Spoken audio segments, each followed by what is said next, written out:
the history of like women's power is very complicated because our power as women first is that we're born biologically valuable. That's one. And that has not been propagated in women and in girls since, like even prior to the sexual revolution. That was not spoken into. The only time I've actually witnessed that being spoken into, like we're born biologically valuable, is in a science class at the college level, Mm-hmm. taking up anthropology. That's it. It's left there in the kind of like the echelons of like academia.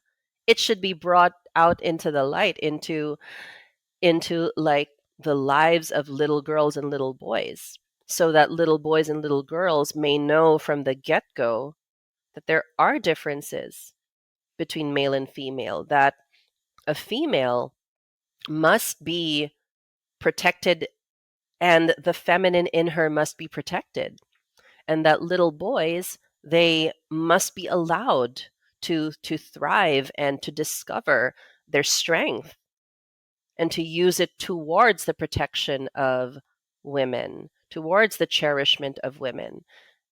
These are all codified in like biological laws that they study in anthropological studies. But So if is a we, woman yeah, different than born, sorry, love, born biologically valuable? Is a man born biologically valuable?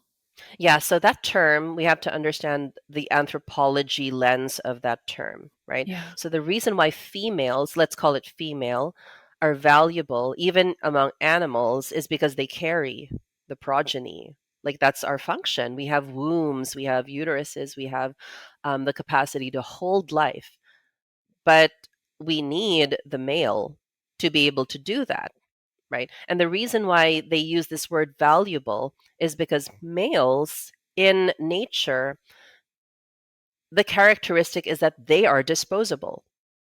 And again, when you bring men and women into this, the whole argument starts, right? But when you look at it based on nature, it makes sense. So in nature, for instance, you look at a beehive, okay?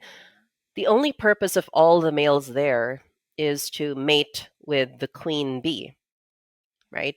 Um, and then after that, they become disposable. You'll see female drones, which what you call like they're not like the queen, they're not the alpha female, right? But they are the workers. They kill the male bees after they have um, fertilized the female, the queen, and that is why you see a lot of dead bees around a beehive. Those are males that have been disposed of. But the thing is, they know that that is their function. They're like, okay, the purpose here is to make more bees. So after I have done my duty, I will die. Bring that to the topside world. That's actually the function of very masculine men. That's why when you look at our history, the men were the soldiers. The men were the ones that defended the tribe. The men put their lives in front of their wives and their children. And that is why they are disposable according to biological laws. Again, I have to put a caveat around that, those two words. Females are valuable because of progeny. Males are disposable because they live for the purpose to preserve that progeny to the death. And that is why you teach, I hope they still teach this, but like you teach boys how to protect girls. And of course, yes, girls know how to protect themselves. Like my own daughter does martial arts, but that does not remove her from the other aspects of her that make her a potential woman in her adulthood and a girl, like a feminine girl now. Yeah. So biology gives us clues to what is true and fundamental. And then as humans, we have a God given intelligence, we have sovereignty, we have agency to discern, does this feel congruent with like my, like me being a woman and me being a man? And when we see it playing out like in families, right? My father, for instance, he always taught my brothers, and they are younger than me, you have to look out for your sister. When she's walking on the sidewalk with you, you walk on the outside where the cars are passing. Like I first saw that in my brothers because my dad taught them that, and his father taught him that. So again, these are clues to these biological truths about men and women that real men put themselves in the line of fire to protect a woman. Sadly, that's been distorted, like it's been thrown out, like the baby has been thrown out with the bathwater, essentially, in conversations we have about what women can do and what men can do.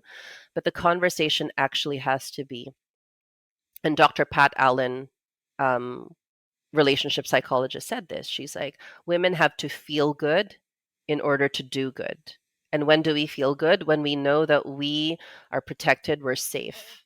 That's why you have all of this, is it a safe space, coming out of like the feminist narratives, right? And then men, they have to know, they have to do good in order to feel good, she said. And that plays into that biological truth of, if I'm not useful, I'm disposable. Plays into the fact that most suicides are by men because they feel useless. And again, there's so much that I could get into here, and I often do in spaces with men and women now. But it's all going back to male and female. God created them a certain way. Yeah. So Yeah. let's see how that is and where that shows up.